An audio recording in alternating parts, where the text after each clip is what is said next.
In this tutorial we'll look at how we structure our nodes, move them around and create our VFX pipeline. So if you haven't done so already, create a project or load a project, and let's just get a couple of things up into the display so we can have a play around. So again, back to what we had before, a couple of solid colors, circle wipe just to be simple, and a color corrector just so we've got something else to play with. So to move our nodes around, just a left click and drag will move any individual one. We can multiply select with a lasso, or holding down shift to pick individual ones.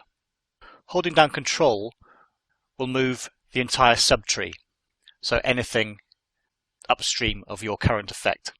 And if you really want to, control and alt together with a drag will rotate the subtree around.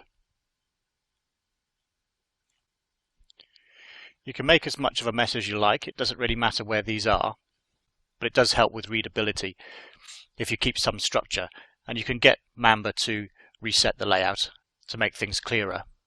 Notice at the moment my flow is starting at the bottom and working upwards. That's actually entirely optional. Here, root is set to top. If I place it to right and then select reset layout, you can see that now rather my flow is going from left to right. Really is your choice, whichever makes you more comfortable. If I hold down Alt while I click and drag, I'll get a duplicate. And these are entirely different instances. They have no relation between the two. So any change in one effect doesn't affect the duplicate.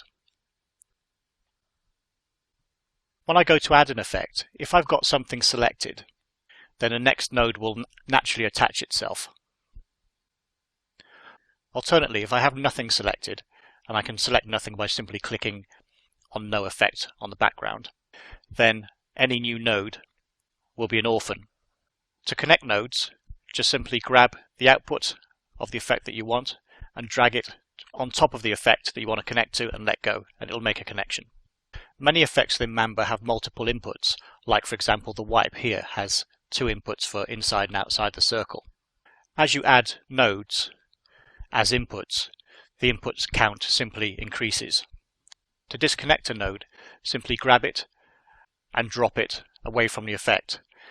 And you'll see what will happen is Mamba creates a placeholder input.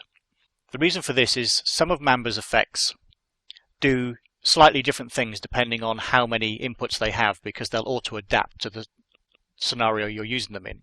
Now that would mean that if you disconnected an input and that input was completely deleted, then it's possible that that effect might change its personality, which is perhaps not what you'd want.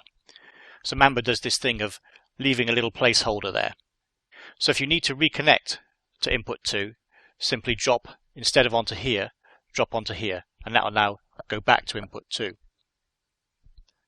Alternatively, if you did want to go to a next input, just go back onto the middle of the effect somewhere and you'll get the third input.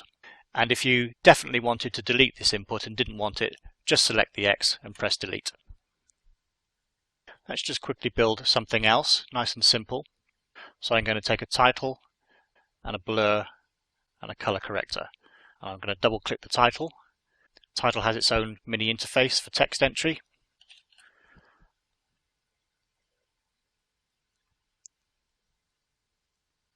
Single clicking or double clicking effects do slightly different things. You'll notice this slight red halo around an effect, and that moves to wherever I last double clicked. What that is saying is this is the point in the stack that we're viewing on this monitor. So let's quickly make some changes. I'm just going to add in a little bit of blur, and I'm just going to do something random with a color corrector. So essentially in our pipeline we have a black and white title that's then blurred, that's then color corrected. And what we're seeing on our visual editor is the result of those three processes: a generated title, a blur, and a color correct. Wherever I double click will be the point of view that we take. So if I double click on the blur, we can now see that we no longer see the effect of the color corrector because our viewing point is before it. So this is how we can go through our stack and fault find or see our alternatives. You can also see down here that wherever I'm double clicking, the parameters are following. In fact, the parameters will follow with a single click. And that's how we can view from one place, but control something else. So for example, double clicking the top of this stack so I see my blurred color corrected title. If I now single click the blur, I'll get the parameters up for the blur. So now I can make an alteration to the blur whilst looking through the color corrector. So using the combination of double clicking and single clicking, we can build our effects by setting a viewpoint and controlling parameters from anywhere else in the stack.